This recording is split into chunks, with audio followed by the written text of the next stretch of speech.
நல்ல மனைவியாய் அமைந்து குடும்பத்தின் மாண்பு காப்போம். திருமணம் என்பது பல்வேறு எதிர்பார்ப்புகளுக்கு மத்தியில் இரு உயிர்கள் இணையும் ஆத்மார்த்த ரீதியான ஒரு புது உறவு பாலமாகும். தனது கணவனை பற்றி பெரும் எதிர்பார்ப்புகளுடன் மனைவி ஒன்றிணைகிறாள்.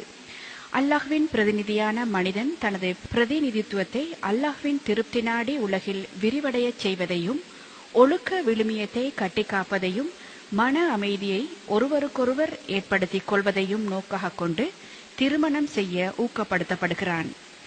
இந்த வகையில் திருமண உறவில் இணைப்பவர்களும் தூய எண்ணங்களோடு எல்லை கடந்த எதிர்பார்ப்புகளால் தம் வாழ்க்கை சோலைக்குள் நுழையாமல் அமைவதை வைத்து முடிந்தவரை அழகான அமைதியான இறை உவப்புள்ள வாழ்வை அமைத்துக் கொள்ள முன்வர வேண்டும். திருமண உறவில் மனைவி என்பவள் மார்க்கப்பற்றுடன் அழகும் கொண்டு திகழ்வாளானால் அதைவிட பாக்கியம் வேறேது. ஒரு ஆணுக்கு மார்க்கத்தின் ஒளிமிகு கூட்டிற்குள் அவன் இனிதே நடைபயில அது அவனுக்கு தூபமிடும். அழகில் குறைவான பெண் மார்க்கப்பற்றுடன் கிடைத்தால் சிறப்பில்லை என்பது பொருளல்ல. மார்க்கப்பற்று எந்த பெண்ணிடமிருந்தாலும் அவளை துணைவியாக அடையும் ஆண் சிறப்பையே பெறுகிறான். மனைவி என்ற சிறந்த பாத்திரம் என்று பல்வேறு வழிமுறைகளால் தாக்கத்தால் சிதறுண்டு போயுள்ளதை நாம் அவதானித்து வருகிறோம். மனைவி என்ற குடும்பத்தின் விளக்கு சிறப்பாக ஒளிராவிட்டால் ஒரு குடும்பத்தின் முழு பகுதியும் அஸ்தமித்துவிடும். தன் கடமையை உணர்ந்து மனைவி தொண்டாற்றுகின்ற போது குடும்பம் மட்டுமல்ல, சூழலுக்கே அது நன்மை அளிக்கும் சக்தி வாய்ந்தது. இன்றைய நிலையில் அழகும் அந்தஸ்தும் தன்னுடைய கணவனிடம் உள்ளதா என்பதையே பல பெண்கள் தேட ஆரம்பித்துவிட்டனர். இதனால் ஒரு ஆணிடமுள்ள நற்குணங்கள், அன்பு பற்றிய தேடல் குறைந்து விடுகிறது.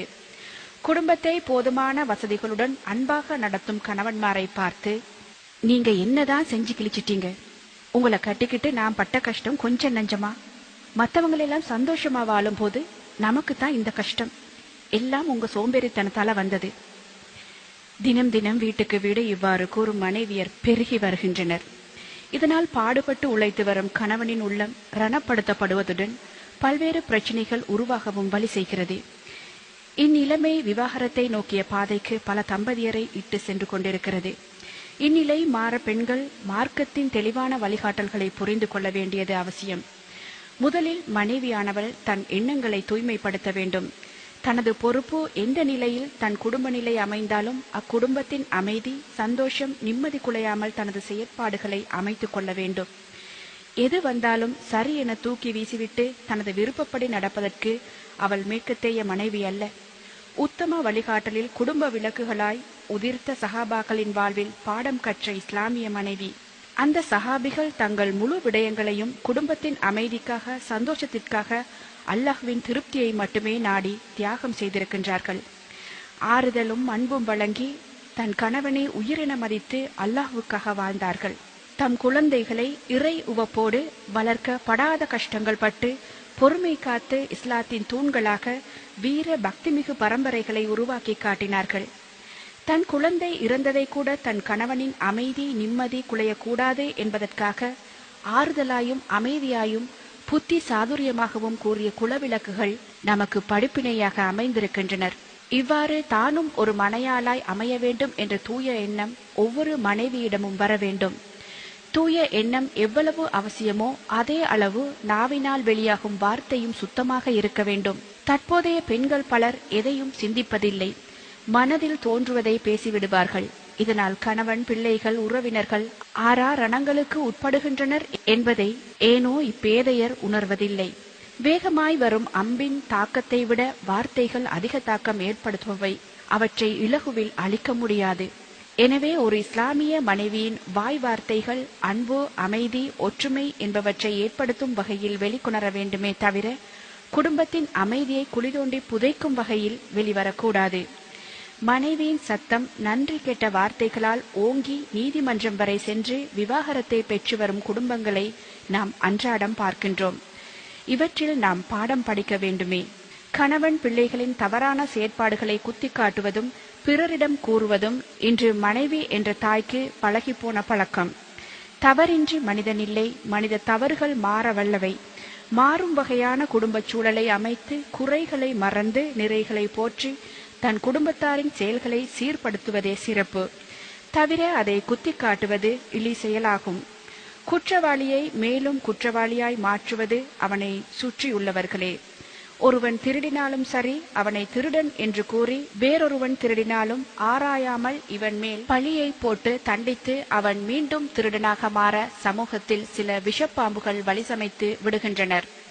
இவ்வாறான தவறை மனைவிமாரும் செய்யக்கூடாது. மனைவி என்பவள் தன் கணவனின் குறைகளையோ அல்லது அவரது பலவீனத்தையோ சுட்டிக்காட்டுவதை கைவிட்டு அவரது நல்ல விடயங்களை கண்டு மகிழ்ந்து அதை பாராட்டி அன்பாயும் ஆறுதலாயும் புத்தி சாதுரியமாக அவரை அணுகி தவறுகளை திருத்த வழியமைக்க வேண்டும். அன்பிக்கும் உண்டோ அடைக்கும் தாழ் என்பார்கள். அன்பை எதனாலும் கட்டுப்படுத்த முடியாதது போல் அன்பால் எதனையும் சாதிக்க முடியும் என்ற உறுதியான நம்பிக்கையும் ஒவ்வொரு மனைவியரிடமும் வரவேண்டும். ஒரு கணவனின் வெற்றி தோல்வி, அதாவது பலம் பலவீனம் இரண்டின் பின்னும் மனைவிக்கு பாரிய பங்குண்டு. மௌனிக்க வேண்டிய நேரம் மௌனித்து, பேச வேண்டிய நேரம் பேச வேண்டிய விதமாய் பேசும் மனைவியராய் ஒவ்வொரு மனைவியும் மாற வேண்டும்.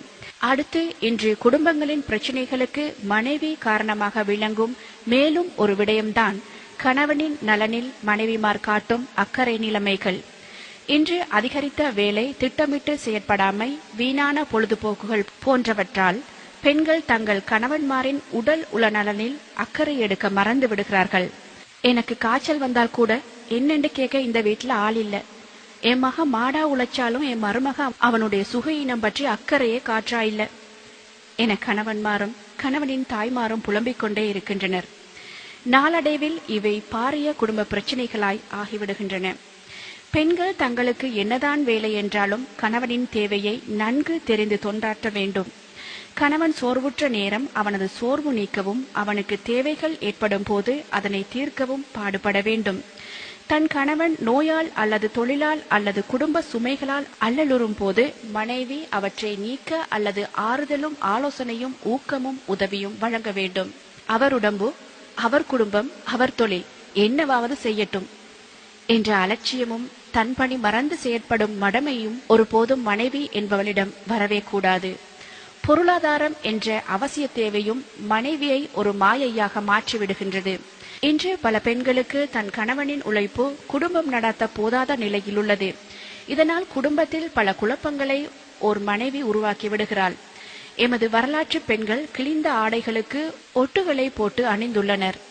பல நாட்கள் உணவின்றி பட்டினியால் வாடியிருக்கின்றனர். தம் பிள்ளைகளையும் தமது குடும்ப வருமானத்திற்கேற்பவே வாழ பழக்கி இருக்கின்றனர். ஆனால் இன்று பல வீட்டுத் தலைவிகள் வரவை மீறி செலவு செய்பவர்களாக உள்ளனர்.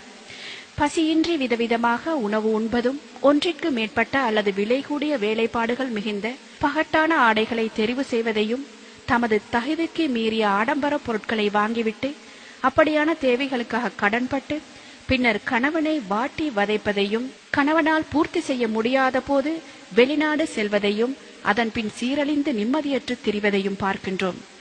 போதும் என்ற மனமே புண் செய்யும் மருந்து என்று கூறப்படுவதையும் இன்று இஸ்லாம் அமைத்து தந்துள்ளது. இஸ்லாமிய மனைவி கணவனின் வருமானத்திற்குள் செலவுகளை திட்டமிட வேண்டும். அவளும் தொழில் பார்ப்பவளாக இருந்தால் கணவன் மனைவி இருவரின் உழைப்பிலும் திட்டமிட்டு செலவுகளை செய்து ஒரு பகுதியை சிறு சேமிப்பாகவும் ஆக்கிக் கொண்டால் கடன் படவோ அல்லது வட்டிக்கு கடன்பட்டு சீரழியவோ வேண்டி வராது. பிறர் பார்க்க வேண்டும் என்பதற்காக தமது நிலைமையை மேலாக்கி காட்டப் போய் கடைசியில் பிறர் பார்த்து சிரிக்கும் நிலைக்கு தமது குடும்பத்தை கஷ்டங்களுக்குள் உட்படுத்தி விடாதவளாக மனைவி என்ற மந்திரி திகழ வேண்டும். ஒவ்வொரு ஆணும் வெளியில் தொழில் பார்க்கும் இடங்களில் அழகான பெண்களை பார்க்க நேர்கிறது. இதனால் மனது அலைக்கழியும்.